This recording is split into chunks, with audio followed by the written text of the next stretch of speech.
Everybody, thanks so much for listening to us here on Fire Breathing Rob. If you're a first timer, we're happy to have you. If you're not, because we do have those religious people that listen in religiously, we're grateful to you and we really appreciate that. Definitely subscribe, like, and share this interview. If you're listening to us on the YouTube or the podcast, if you're listening to us on the radio or another, I was going to say another technology. I guess that makes sense. Another technology. I don't know what there is else, but we thank you for listening also.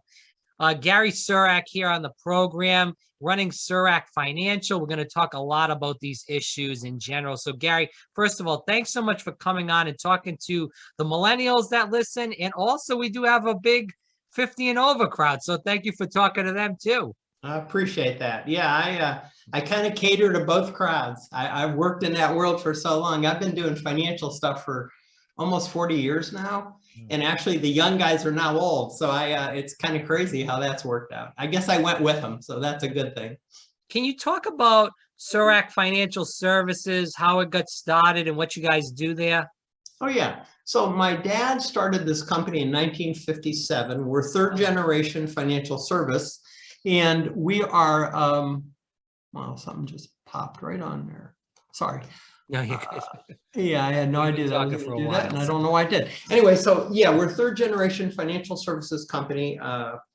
We have established in Canton, Ohio. We've been here my entire life. I'm a lifer. And our business has always been trying to help people figure out their finances for the rest of their life. And it's funny because when I got in, Rob, I always promised these people, oh, when we get there, I'll help you. Well, I didn't know if I was going to get to the end of this thing. Meantime, I got all these people coming in saying, hey, you promised me that you'd help me do this. I said, yeah, I'm good. We'll help you. So we really try and help people figure out their financial life. We help them along the way. We provide, insurances and investments and all the things that we do as a financial service company. And we're not going anywhere. We have a nice little niche in our world, and it's been fun. And the thing that I keep telling people is that I'll keep doing this because I enjoy it so much. They said, why aren't you retiring? Why aren't you quitting? I said, how do you quit something you really like? So what I would tell your listeners are, if they find something they really like or really love, stick with it, because that makes your job not a job, and mine's not a job, Rob. Mine's, something I just do because it's fun and it's entertaining and I can help people. Gary, my question to you is, for the millennials that are listening, they feel, and I feel like this too, as a person that's 32 years old and following history and politics, that's kind of, that and sports is my main focus in life right now. My question is a lot of these millennials grew up or were going into college in 2008. So they had that financial crisis. But even before that, to deal with 9/11, there was that bubble right before 9/11. I'm sure you remember that. So you got you got the bubble before 9/11, right before George W. Bush came into office. Then we have 9/11. And how that stopped a lot of tourist travel in Orlando and other parts of the country where people were not flying, period, or were not going anywhere, period, because they were scared to death. Then we have 2008 with the whole economic ship going down. And then stuff finally started to somewhat stabilize in 2010, 11, in a very slow, methodical recovery. Then obviously President Trump took office, the stock market goes extremely high, the end of Obama going into Trump. Then we have coronavirus, which is another economic crisis. And I'm not trying to bore everybody, but we're going to go through this timeline because I want you to, talk about these little bits and pieces of this timeline, Gary. So we have the coronavirus. It's still going on. People are not going back to work. People have either lost their jobs, they're finding new jobs that's, they feel that they're getting treated better, or they, going homeless now because we do have that eviction moratorium that's up. There's a homeless crisis in this country too that's not really being talked about. So I see all these things in this crisis, in a huge crisis that's going to start in this country. So can you kind of take us back from 2000 in that timeline and then move into 2008 until now, and what you think kind of is the future for the economic system in this country, and how we as millennials and even elderly people should be prepared for this? So first of all, I'm not an economist, just to let you know. But so, you know, my opinions are based on my experiences, and my experiences have been rather vivid. I started in this business, gosh, in 85 or something. 87, we had, you know, Black Friday. I mean, if you look at all the things that have happened in my life, we have all those things. And my father, who started our business in 1957, I remember him telling me numerous times, what goes up must come down. Right. And I said, okay. And he said, no, everything, what goes up must come down. I said, well, what does that mean, Dad? He said, well, it means exactly what I said. Stock market will come down, the economy will come down, everything resets itself, and then it goes up again. And he said, so that's just going to be life. And you're just going to have to get used to it, even though you're not going to like it. No one likes it, but that's reality. And he said, it's only been that way my entire career, my entire life, and it's not going to change in yours. And I have to tell you, Rob, it hasn't changed in mine a bit. You mentioned all those situations, and each one of those, you know, I was sitting at my desk thinking, wow. At first I thought, wow, this is never going to go away, but that wasn't really the case. It does go away. And when it goes away, things get better, and it just takes time. So time is really critical in how we process this stuff. I do, by the way, happen to believe exactly what you said. I do not think good things are around the corner. I will tell you that I think there's a train coming down the track, and we're in the middle of that track, and we got nowhere to go. Personal opinion. I just don't see how that isn't really going on right now.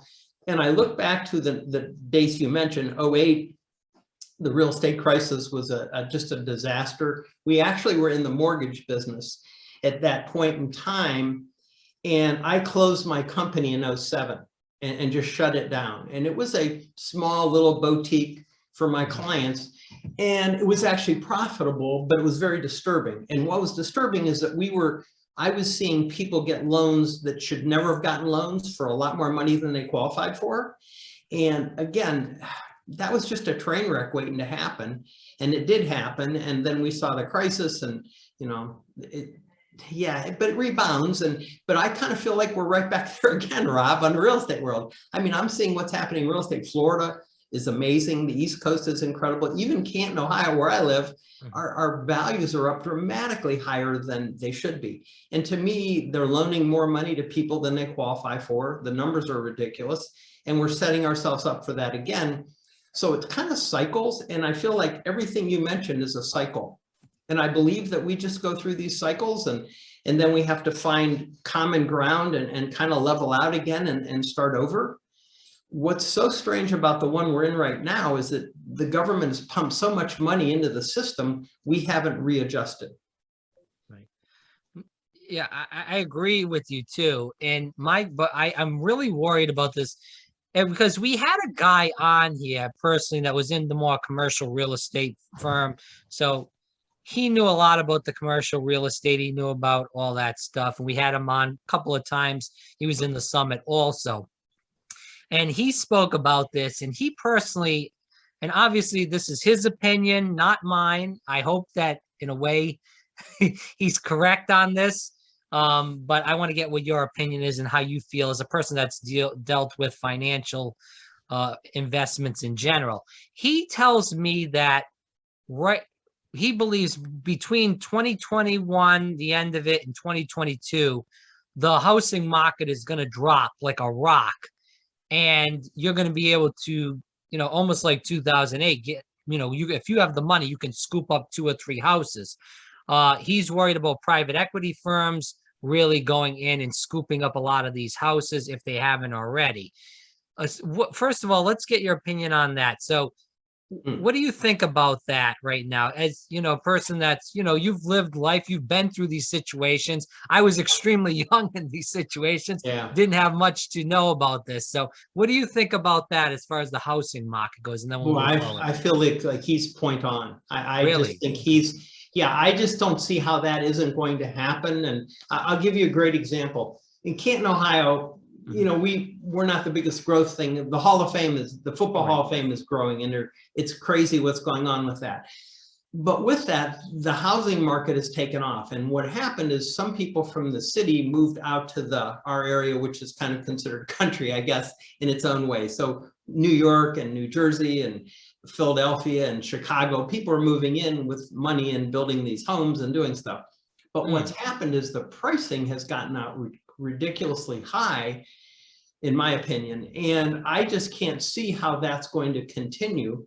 I just don't see the demand that will allow that. And furthermore, I was with one of the largest real estate agents in town just a week ago. We had a meeting and I asked him point blank and said, what do you think's happening? He said, well, we're not getting multiple bids on houses now. And he said, that's the first sign that this is going to correct. And I said, how big of a correction do you see? And he said, well, he said, it's going to be a significant adjustment because it's gotten too high, too fast, and it's all coming from the outside. And I said, really? And he said, yeah, big money's coming in, they're buying up properties, and then it's creating this competition, and that's what's happening. And he's so fixated on it, and he's going to end up getting screwed. I have a good friend that is a financial advisor in Massachusetts over in Boston. He paid $625,000 for his house. And Gary, he never even got it inspected, rather. I'm sorry. He never got it inspected. And he had to already put over $100 grand into that house. And this is a guy that supposedly knows money. I have a tendency to believe you are 100% correct, Rob. I think that we're about to see a real market adjustment, and I think those with cash are going to win. And I've always been a cash is king kind of guy. I know that those who have cash take advantage of things that happen, and this is going to be one of those times. Florida, a great example. A very good friend of mine was looking at property in Florida, and I absolutely told him, you are buying this at the wrong time. Yeah. And he said, well, I found this condo, and I said, just put it on hold. He said, why? I said, you don't need this property today. There's nothing driving you to do this other than maybe ego that says you own a property in Florida, but you can do the ego thing 6 months from now. I said, what's going to happen in 6 months? I said, you're going to pay maybe 25, 30% less. Right. And he said, I can't see how that's going to happen. I said, well, just watch, because it happened before. It's going to happen again, because that's how it cycles. It's, you know, what goes up must come down. I don't know what else to say. So he finally bought off and said, okay, I'm going to follow your advice. And I said, good. And that was probably about 3 months ago. And we've been tracking it, and it seems like it has leveled out where he's at, where he's looking. And now we'll see if it starts to go the other way. Yeah. Don't know. But I feel like, you know, maybe my timeline was a little short. Give it an extra 6 months. We'll see. But I told him, you're definitely going to save a bunch of money if you just have patience. Gary, I keep hearing this from multiple people in finance or in real estate that keep saying the same thing. This previous man I interviewed, you are also saying the same thing. Your friend in real estate is saying the same thing. It gets to be, when you keep hearing the same thing, it's gonna be true. And it's gonna probably happen. And I feel the same way. I do believe, Rob, I've talked to enough people around the country and paid enough attention. Again, I have a wide spectrum of clients around the country. So I get a little bit of information from different places, and this blew me away. I have a client of mine that just bought a house in San Francisco, 1.7 million.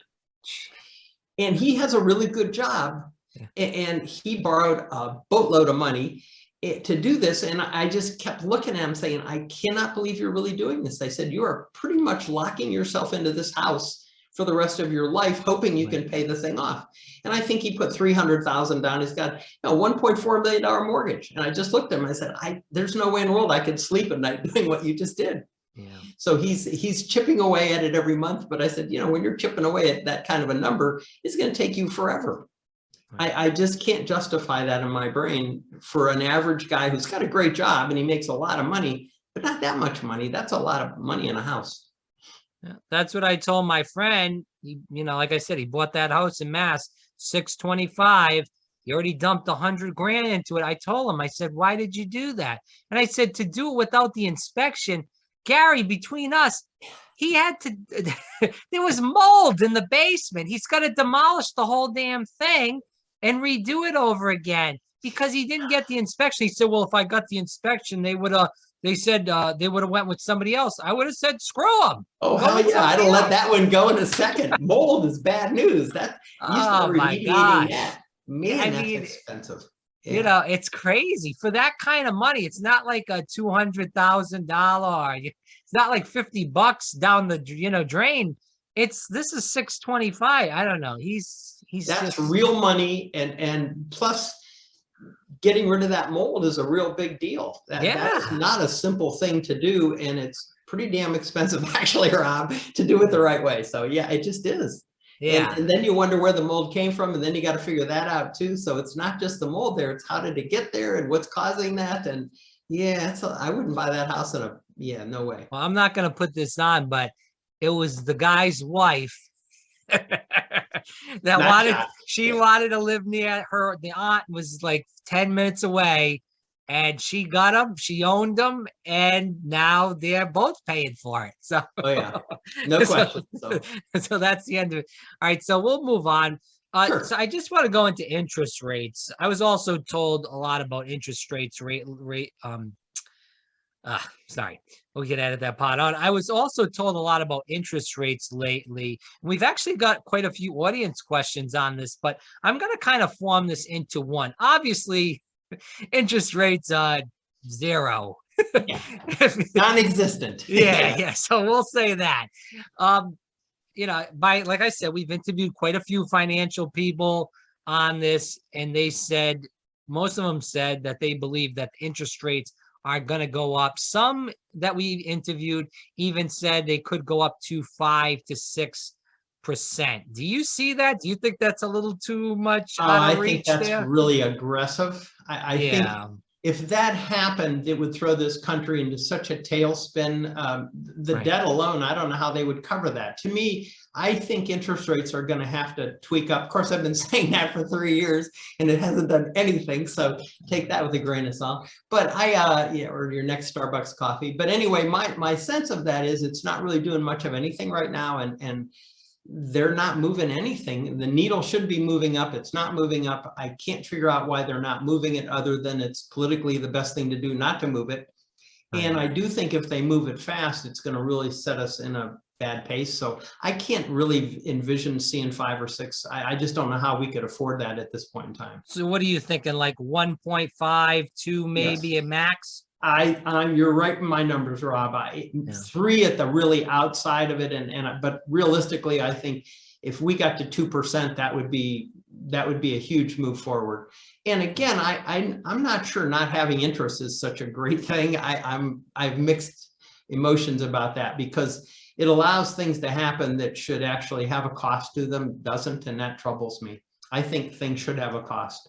I'll tell you what, when those couple guys said that, I got excited, and I said, listen, if it ever goes up to 5, 6, 7, 8%, I'll be at the bank that day, like it's Black Friday at Walmart. Yes. And waiting outside the door. No question. Oh yeah, you're right. So it would be, I remember the day when I was in the business early on and interest rates were 12, 13%. And I sold these annuities at that time that locked in really big numbers. And I remember clients buying 10% guarantees. And they're saying, well, that's not enough money. I said, no, trust me, that's a really good number. Just watch and see what happens. And then what happened, and they started coming down again. And all of a sudden I look brilliant, Rob. I mean, oh my God, you're so smart. I said, no, I was just lucky. But anyway, thank you for the compliment. And so it really worked out well. That's what's going to happen again. We're going to spike up. I don't think we'll get to those numbers, hopefully ever again in my lifetime, because those were really damaging numbers and didn't really help the economy. Right. But I can't see how not having some cost for things makes sense. There's got to be a cost. Gary Sirac here on Fire Breathing Rob. I want to get into the book, but with the last few questions that the audience and people want to hear, a lot of young people, like personally me, when I look at investing, I was always told by my family to get in this when you're young. You have to stop putting money away when you're young. If you wait till 20, 25, 30, you're way behind the 8 ball on this. Yeah. So, If you good. started 25, 30, you're the exception on the good side right now. I mean, we've really gotten out of this Right. habit of saving money. So your training is much better than the average person's training. Yeah. So what would you tell millennials to do? Because savings accounts right now are a joke. I Right. mean, like we just went through that there's no money being made on this. None. Should you put money, for the people that have a good job and they can put some money away, like a Roth IRA or, Love those. okay. 401ks where there's a match.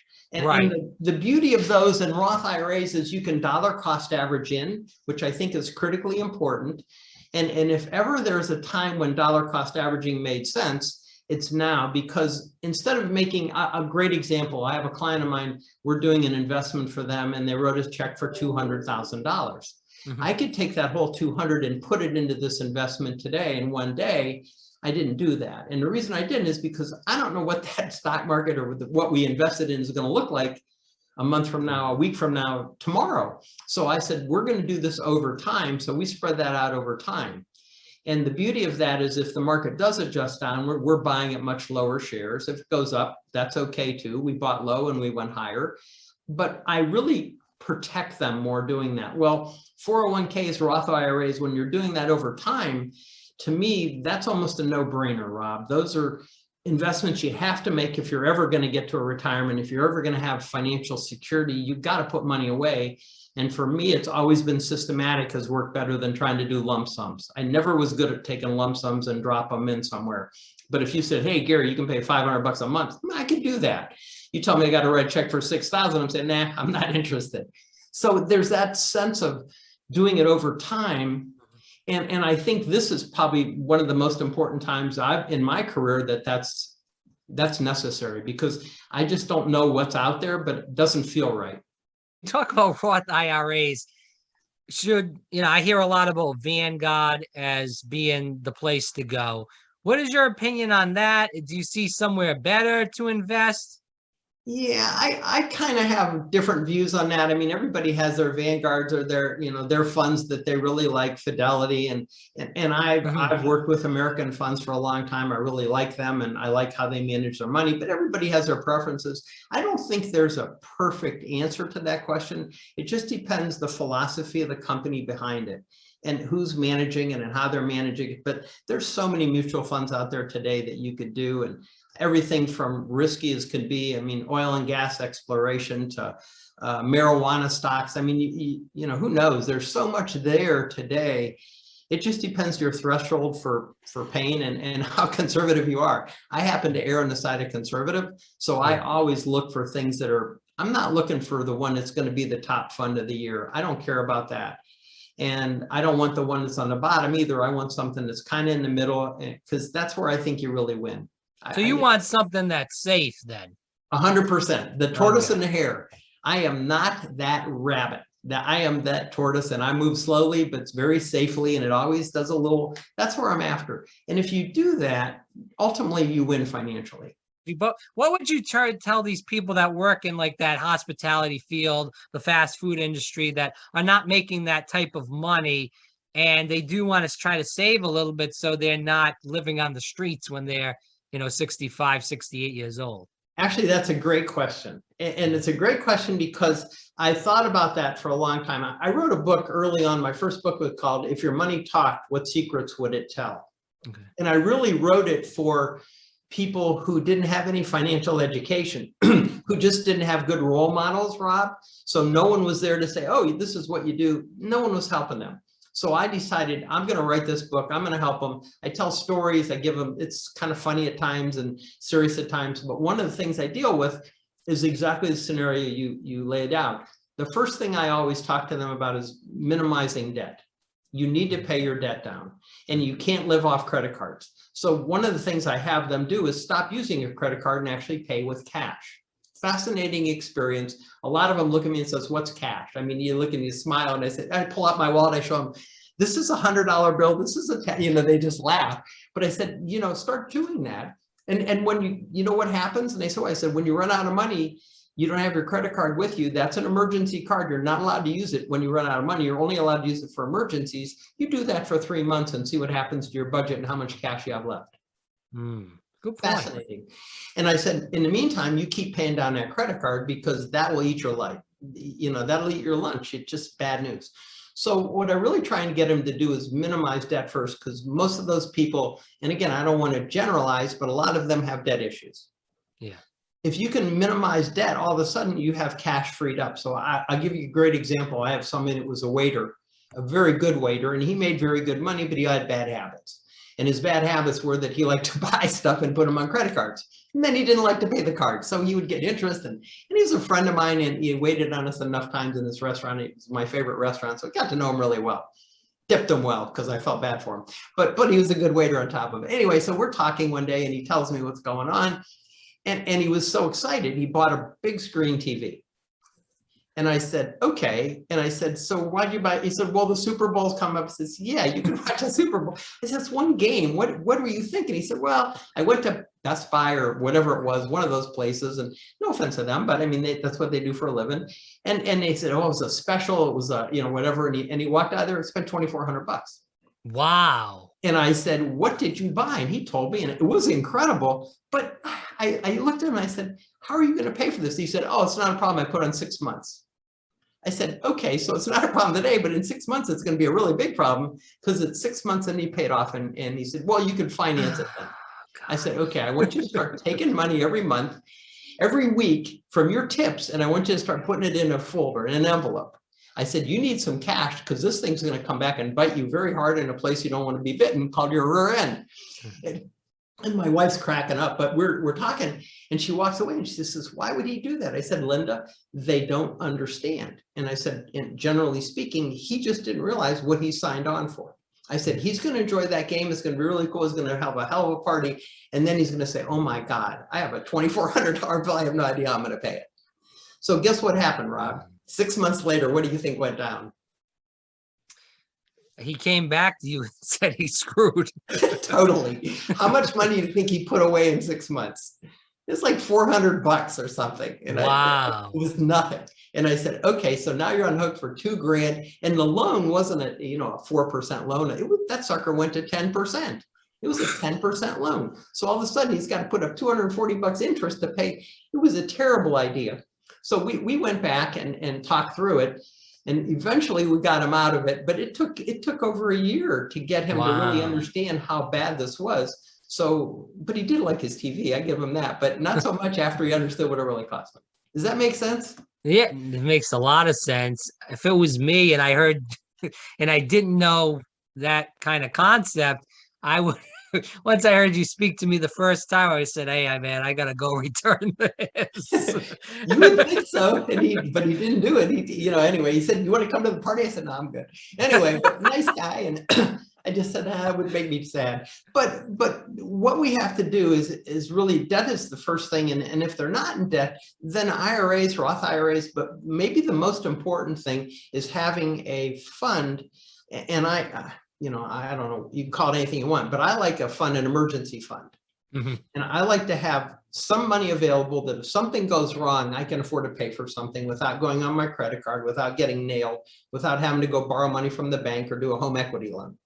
So what I really encourage my clients to do is make sure there's some cash readily available in anything. I don't care if it's sitting in the bank earning nothing. Yeah. I just want to have money available so that if something bad happens, and by the way, bad happens all the time, your engine blows, whatever that happens, your roof's bad, your furnace goes out, I don't care. You need a new fridge. You don't have to go down the tubes. So that's a big thing. And then if you can get to that point, Rob, then it's all about going forward. Do you feel like this is an issue with just this generation? Has this just been going on as a cycle? Is it worse now? What is your opinion on that? It's worse now. And part of it is because we give zero financial training to our students. And that has been a real problem in the system. We don't teach students how to really manage money. I mean, I remember when I was a kid, we had a course, and that course talked about money and savings and how to write checks and all things we don't even do anymore. But the beauty of it was a knowledge thing. And so I would go home and ask my dad or my mom and say, okay, what is this all about? How does this really work? And what is she talking about? And So I asked my parents, unfortunately today, they're not very good role models as a group. They're pretty poor. And I don't know that we're really getting that kind of information out to the people we need to. And I think that's why it's worse. And plus media has not helped. I mean, when you flip on TV channels, and there's so many of them now, you can find somebody doing something bad with money every day, every minute of every day. I mean, all the home shopping networks, oh my God, I had one client, she had to rent a garage because her garage was full of home shopping things she had never been able to open yet. And you just go and you just shake your head and say, what planet are you on? And I mean, and she would buy 2 coffee makers instead of 1. Well, it's a better deal if you bought 2. I'm saying, you haven't even opened the first one. I mean, it was just sad. And you see that stuff and they just fall, they're victims in that regard. They fall prey to whatever's going on. And part of it's just, no training or whatever. So how about the people with the college and the medical debt? Those are 2 real big things in this country right now, college debt and medical debt. So college debt, I have a view of college very different, and a lot of colleges probably won't like me, but I like going to a local state school, some sort of local, whatever it is. And the reason I like to do that is because I know when I went to college, I didn't know what the hell I was going to do. I mean, I went down to college. I went to Miami of Ohio in Oxford, and grade school. And I got there, and the first day I had to sign up for a major. And I'm sitting there and I'm thinking to myself, I don't have a clue what I'm majoring in. So I put down American literature. And the reason I did that is one of my teachers said that I actually had a spark in that or something. I don't know, but it's something nice she said. And I said, oh, I'll be an English major because I had to do something, Rob. And it worked out well because now I write books. But the long and the short of it is, I look at college today and think to myself, other than I had a really good time and learned a little bit about myself, I sure spent some money doing that. And today the college costs are so much higher. You can really blow a bunch of bucks not having a clue. I'll give you a great example. One of my clients' daughters went to Northwestern, 40 grand a year. This is a while ago, 160,000 in college debt. And when she was done, her dad asked her what she was going to do. And she had found a friend in Chicago who owned a flower shop. So she was going to go work with her in a flower shop at $10 an hour. And he called me up and he said, can we have coffee? And I said, I like coffee. He said, sure. So we're sitting down. He says, Gary, I am beside myself. My kid spent $160,000. He said, there's nothing wrong with being in a flower shop. He said, she didn't need to go to school for 4 years at Northwestern to be a flower girl. Right. And I said, well, I said, what are you going to do? He said, I don't know. He said, but that's what I've spent. And so we have I think we make some mistakes there. Now, that doesn't mean all college is bad. I just think some people should probably be a little wiser with that. The question you asked me, which is really terribly troubling, is what do we do about the debt? And the debt, one thing I can't understand for the life of me is why we don't let college students deduct their interest. That to me is insane. I mean, we're beating up college kids for God knows what reason. And that's the only interest. I mean, to not let them deduct their interest makes no sense to me. And why they can't refinance their loans to much more reasonable rates also defies my understanding of how this all works. Medical is a whole different world, and that's going to have to change because we're not going to have enough physicians, because people are going to say, I'm not going to spend $300,000 in debt so I can become a physician earning 150. Not going to work. And I just had that happen about a month ago. One of my client's son is in school and he's going to run up well over 250 in debt. And when he gets out, the job he's going to have will pay him about 145,000 a year. And he's going to pay that 250 off somehow. And he has no idea how. And so we kind of set up a program, talked about it. But what I did tell him is I said, you're going to have some really lean years for a while. And it would be really good if your wife, who you don't have yet, goes to work. Yeah. And I said, because that's the only way you're going to get out of debt. I said, and furthermore, you're not going to be able to buy a house. I said, they've got you so crippled by this debt. It's really a problem. And for some reason, the country is ignoring this completely. And I think it's going to come back and bite them, because I can tell you, physicians I got a lot of them retiring, not many coming in. It's a bit scary. I agree. You go to try to get a doctor's appointment. They don't send you to the regular doctor. They send you to the nurse practitioner. Absolutely. We're going to have a lot of those. And they're not going to have the big college debt. We're going to see nurse practitioners out the kazoo, as far as I'm concerned, Rob. And that's just the way we're trending, because we've made it impossible we just don't have enough docs. And that's what's happening. I mean, I know in my little area, and I've worked with physicians my whole career. It was one of my specialties in the beginning, and then I realized they were going to drive me crazy, so I had to quit doing that so much. I had to minimize that group. Yeah. Anyway, but I probably had 4 of them retire last year, and not one person came in new to take their position. And so all of a sudden, I have 4 practices that closed, thousands and thousands of patients, and no one to pick up the ball and run with it. So, well, it's that and the malpractice insurance. There's a lot of stuff that's going on right now in healthcare. That's just on the doc side. On, not even to get into the other side, and we won't really get into this, but medical debt if you're a patient. Horrible. Absolutely horrible. And again, when we charge as much for drugs as we charge, I mean, we're in the medical business, so we write health insurance for companies. We've done that. I have a benefits company. And I saw one the other day where someone's literally paying $10,000 a month for their drug, 120 grand a year. This person earns $45,000 a year, and the bill on that drug is $10,000 a month. And I think to myself, there is something really, really, really wrong with this problem. There's something not right here. Yeah. Can't do it. You can't afford it. Drug companies don't like me. I appreciate you telling the truth. I will give you one quick story. So I have glaucoma. I've had it my whole life, and glaucoma requires drops. And at the time I was taking drops, and I ended up in Berlin because there's a treatment that I wanted to do that we don't allow in this country. They've done 20,000 of them in Berlin, but we're not allowed to do it here because of, whatever the system is. So I went to Berlin for this special treatment because I'm trying to save my vision. By the way, it worked pretty well. But when I was there, I went to a Berlin pharmacy, and a med that I was paying $165 for, Rob, I bought for $12. Yeah, it's disgusting. It really is disgusting. I bought a 1.5 year supply, 2 years supply at $12 a bottle. And I saved 165, it was crazy. Same drug, same product, same cap, same everything. And I just looked and I said, how does this make any sense? And the answer is, well, it doesn't make any sense in my brain because I'm looking at this thinking I'm paying the bill. But anyway, I've gotten in trouble for saying that before, so I probably have to be careful with that. But how to retire and not die. Let's talk about that. What made you want to write that in general? Early on in my career, I realized that a lot of people I would be working with, and again, because I came in, my father was in the business, I had time to work with him and observe who he was working with. And because of that, Rob, I got to sit in some meetings occasionally where there were retirement kind of meetings. Right. And we went to one special meeting that I'll never forget. And I wrote about it in a book because we went to a private club. This gentleman and his wife owned this private club. Turns out it was their club, nobody else's.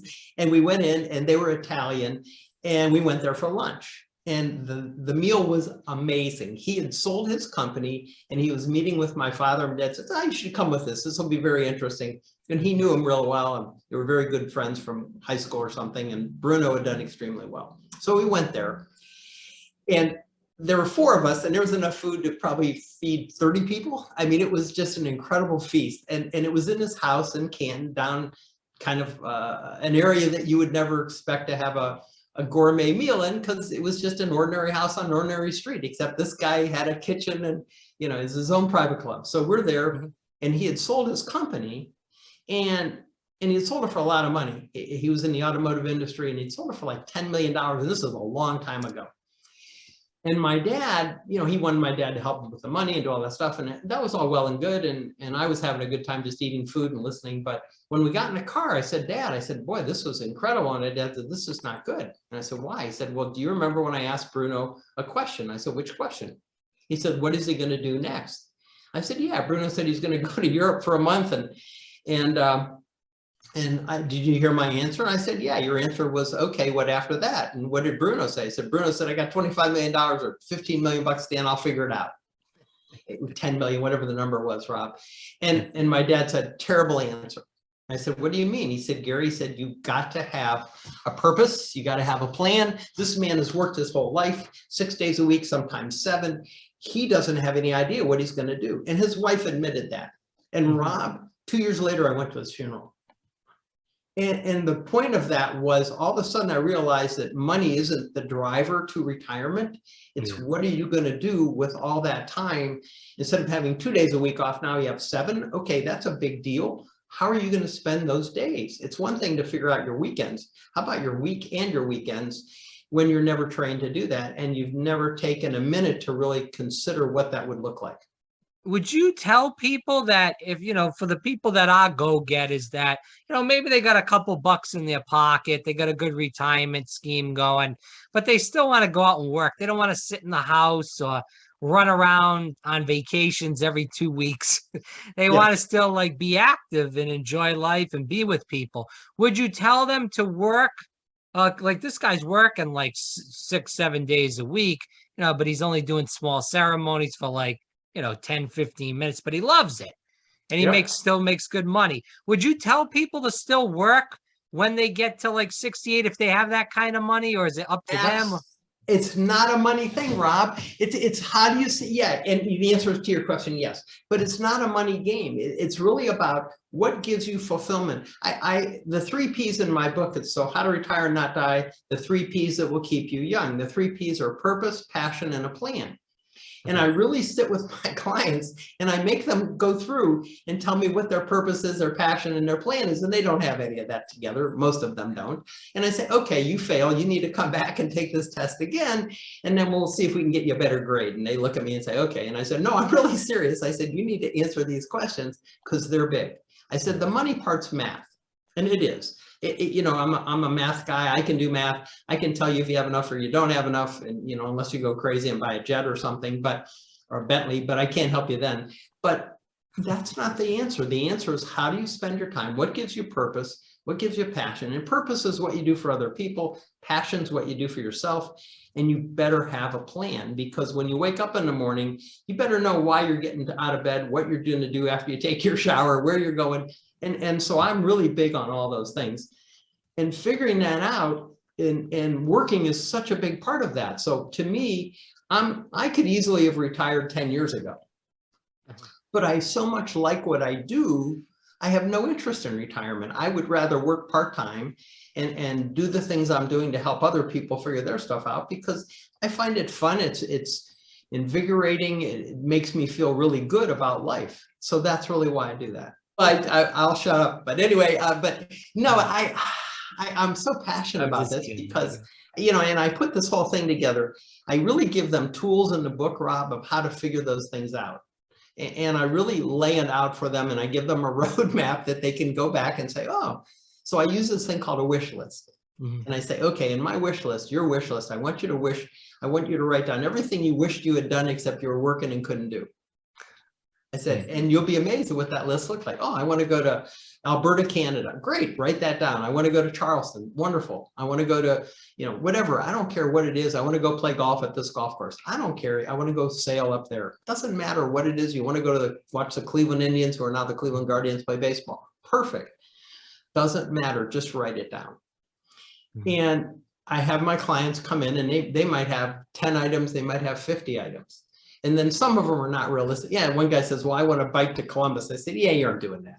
I said, just drop that. I said, forget that. And he said, what do you mean? I said, yeah, you're not in shape to ride a bike to Columbus. Well, I'll get in shape. I said, no, you won't. I said, just take that off your list. Let's find, how about if you ride a bike to the park? And so anyhow, so it gets comical and fun. How to Retire and Not Die, Gary Sirac. Gary, where can people get the book and find more about you? Okay, GarySirac.com. is my website, and they can learn a bunch about me. And it's on all the book sites, Amazon. I have it on my site. If they want one signed, if they get it through I would be glad to sign it and autograph it for whomever and ship it out.